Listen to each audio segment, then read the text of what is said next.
Hey guys, welcome back to my channel. So today I am talking about King Lear, जो कि Shakespeare के द्वारा लिखा गया है। जैसे कि मैंने बताया कि शेक्सपियर के ट्रेजेडी, कॉन्सेप्ट ऑफ ट्रेजेडी में मैंने पूरी बायोग्राफी शेक्सपियर की डिस्कस की है। वहाँ जाके आप शेक्सपियर की पूरी बायोग्राफी पढ़ सकते हो ताकि वो आपके एग्जाम पे अच्छा इफेक्ट दे।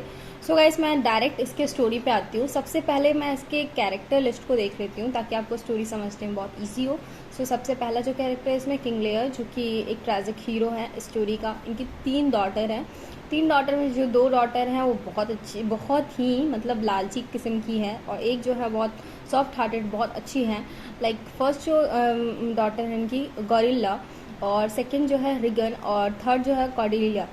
और फिर इनमें आते हैं, अब इसमें सेकंड कैरेक्टर आता है ग्लॉस्टर, जिनके 2 बेटे होते हैं, एडगर एंड एडमुक। एक जो बेटा होता है एक जायज़ बेटा होता है, एक होता है नाजायज़ बेटा, ठीक है। और थर्ड जो कैरेक्टर आता है कैंट, जो कि इस स्टोरी में किंग लायर का बहुत वफादार सैनिक होता है। और इसमें 2 मतलब गॉरिल्ला और रीगन के 2 मतलब हस्बैंड जो होते हैं, उनके दोनों के हस्बैंड होते हैं। पहला जो गॉरिल्ला का हस्बैंड होता है उनका नाम होता है एल्बनी। सेकंड जो रीगन का हस्बैंड होता है उनका नाम होता है कॉर्नवेल। कॉर्नवेल जो है बहुत लालची किस्म का आदमी है। इसमें 2 और कैरेक्टर होते हैं, बॉर्डरवी एंड फ्रांस का एक राजा होता है, वो 2 कैरेक्टर होते हैं। नाउ हम लोग इस स्टोरी के स्टार्टिंग पे आते हैं। स्टोरी में जो राजा होते हैं किंग लेयर, उनको तारीफ सुनने की बहुत आदत होती है, ये बहुत उनकी बुरी आदत होती है। सो तभी वो डिसाइड करते हैं, लाइक इनका जो स्टार्टिंग का स्टोरी होता है, सबसे पहले वो डिसाइड करते हैं, किंग लेयर डिसाइड करते हैं कि वो अपने किंगडम को 3 डिफरेंट पार्ट में डिवाइड करने वाला है। दैट्स वाई वो एक सेरेमनी रखते हैं जहाँ पे वो बहुत सारे लोग आए होते हैं, जिसमें बॉर्नरबी और फ्रांस के बहुत सारे राजा भी आए होते हैं, जिसमें से 2 जो आए होते हैं वो कॉन्ड्रिला से शादी करने के लिए आए होते हैं। तो उसी टाइम किंग जो है वो दोनों को, तीनों को किंगडम देने से पहले एक सवाल पूछते हैं कि कौन मेरे से सबसे ज़्यादा प्यार करता है तीनों में से। तो तीनों बेटियां में से एक गॉरिलिया और जो रिगन होती है, गॉरिलिया एंड रिगन जो होती हैं, वो कहती हैं कि मुझे आपके अलावा कुछ और नहीं चाहिए, मुझे मनी से कोई प्यार नहीं है। और फिर जो वो पूछते हैं कॉर्डेलिया से, तो कॉर्डेलिया कहती है कि मैं आपसे उतना ही प्यार करती हूँ जितना करना चाहिए एक फादर से, और उसके अलावा मैं कोई और चीज़ के लालच नहीं रखती हूँ। तो किंग लायर जो है एरोगेंट होते हैं, उन्हें अपने तारीफ सुनने की बहुत आदत होती है। दैट्स वो बहुत गुस्सा हो जाते हैं कॉर्डेलिया से। वो कहते हैं कि बेला एंड रीगन ही हैं जो मेरे से सच में मेरे को चाहती है और मेरे को मानती है, ना कि कॉर्डेलिया। तो वो कॉर्डेलिया को वहीं पे मतलब अपने मनी से, अपने किंगडम से आउट कर देते हैं, और अपने सेरेमनी में एंटर करने के लिए नहीं बोलते और वहाँ से अलग हो जाने के लिए कहते हैं।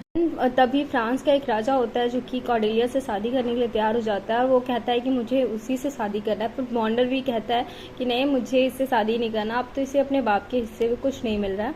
आफ्टर कैंट जो है वो किंग लायर को समझाने के लिए आता है, बट किंग लायर तो किसी की बात सुनने से रहे हैं, वो किंग कैंट को भी उसी वक्त वहाँ से बाहर निकाल देते हैं। किंग लायर जो अपनी प्रॉपर्टी को 2 हिस्सों में अपनी बेटियों में बांट देते हैं।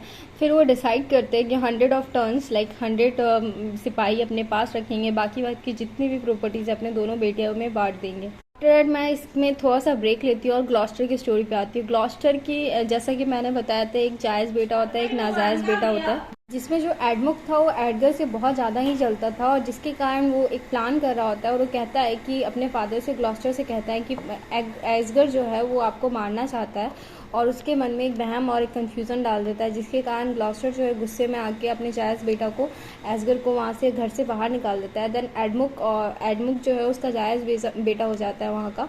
ना हम लोग इसके स्टोरी पे आते हैं, जैसे अब हम लोग स्टोरी पे आते हैं किंग लायर के स्टोरी पे। तो किंग लायर जो है जैसे ही अपना किंगडम डिवाइड कर देते, कुछ दिनों के बाद वो सोचते हैं कि मैं अपनी पहली बेटी जो है गॉरिल्ला, उसके पास जाके कुछ दिन स्टे करूँगा। बट वो उनके साथ इतना ख़राब बिहेवियर करती हैं जितना ख़राब कोई कर ही नहीं सकता, और वो कहती है कि मैं आपको तो रख लूँ, पर ये 100 सिपाहीज़ को मैं कैसे फॉलो कर सकती हूँ, उनको कैसे मैं खिला सकती हूँ।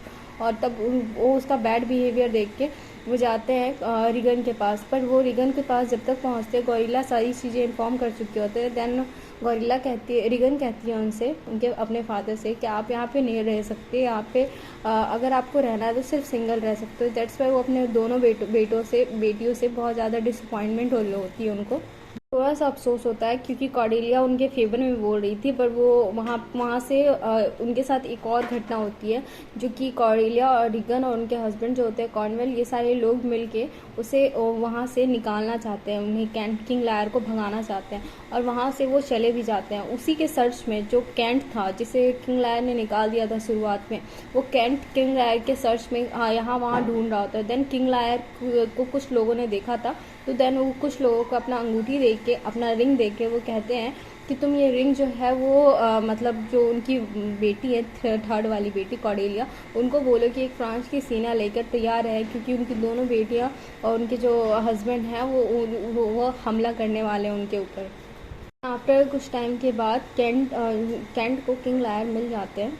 वो लोग वहीं पे रुकते हैं जहाँ पे एजगर का एक किला होता है, लाइक एक छोटा सा होता है, वहीं पे वो ठहरते हैं। एजगर जो है वहाँ पे नाम बदल कर रह रहा होता है, अपने फादर की कोई भी पहचान लेकर नहीं रह रहा होता है।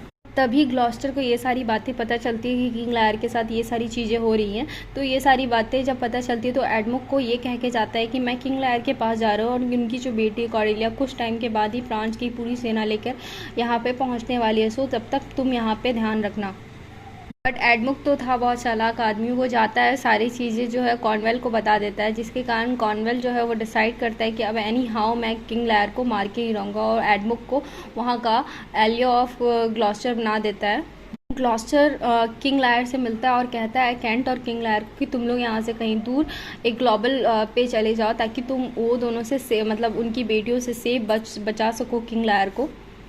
वहीं पे जो कॉर्डेलिया होती है अपनी पूरी सेना को लेकर वहाँ पे अटैक करने वाली होती है, बट तभी ग्लॉस्टर जो है पकड़ा जाता है और ग्लॉस्टर की दोनों आंखें निकाल कर वहाँ से भगा दिया जाता है और रोड पे फेंक दिया जाता है। तभी ग्लॉस्टर जब जिंदा बच जाता है तो उनके कुछ लोग जो होते हैं उनके रियल बेटे के पास जाके उसे पहुँचा देते हैं, पर उससे ग्लॉस्टर को अभी भी पता नहीं होता है कि वो मेरा रियल बेटा जो जिसके साथ वो रह रहा है वो उसका रियल बेटा है। दैन तभी एक न्यूज़ कमिंग आती है कि कॉर्नवॉल जो कि उनका वाइफ था, उनका हस्बैंड था, वो अब मर चुका है बिकॉज उसने वो जब पकड़ने गया था किंग लायर को तभी वो मर चुका था।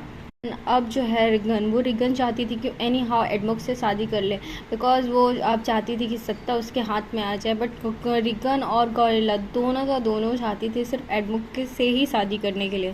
तभी किंग लायर और कॉर्डेलिया जो है एक दूसरे से मिलते हैं और किंग लायर उससे बहुत अफसोस जताते हैं कि मैंने अपनी दोनों बेटियों का असली चेहरा न दे सका और तुम्हें बाहर निकाल दिया। एंड तभी ब्रिटिश गवर्नमेंट और फ्रांस गवर्नमेंट के ऊपर एक वॉर होती है जिसमें फ्रांस जो है वो हार जाता है और कॉर्डेलिया और किंग लायर को जो है अरेस्ट कर लिया जाता है उन दोनों के, एडमुक और ये सबके द्वारा।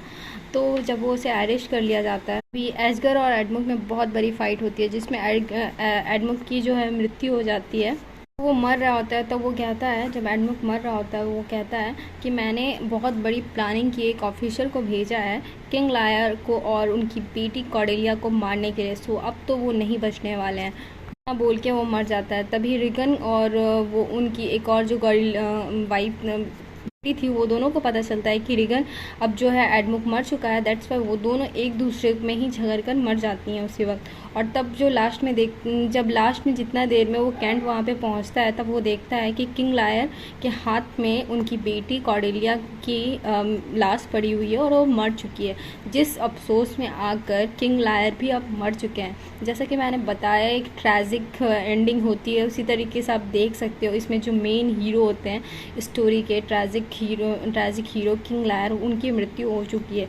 अब इसमें दो ही लोग बच चुके हैं, तो एजगर और दूसरा एल्बनी जो था वो गॉरिला का हस्बैंड था जो कि बहुत ही लॉयल था अपने फादर इन लॉ को लेके, बट वो जस्ट बिकॉज ऑफ उनकी वाइफ के कारण वो कभी शो नहीं कर पाता था। एट द एंड कैंट की भी मृत्यु हो जाती है। ये सारी चीज़ एल्बनी जो है वहाँ का राजा बन जाता है। इसी के साथ इस प्ले की एंडिंग होती है। So guys thank you, I hope you like my video, so please like subscribe and share this channel.